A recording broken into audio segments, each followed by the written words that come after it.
ini kerana Satu Layan Negeri Johor, Josfa telah berjaya terlibat dalam projek aquaculture yang telah kita tekankan dan sarankan kepada semua peserta nelayan. Tahniah kepada Josfa di atas kejayaan terlibat dalam ternakan udang putih.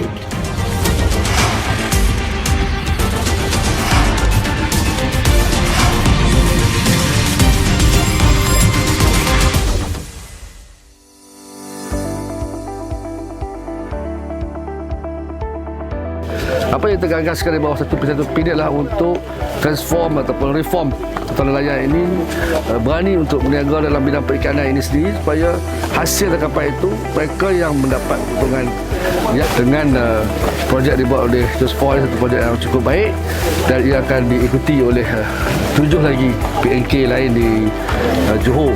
Ini dapat memberikan kesesaan kepada rakyat, dapat mengurangkan kos hidup di kalangan rakyat. Yang penting kita nak rakyat itu poketnya belanjakan dengan berhemah. Jadi ini peranan kami sebagai IKM.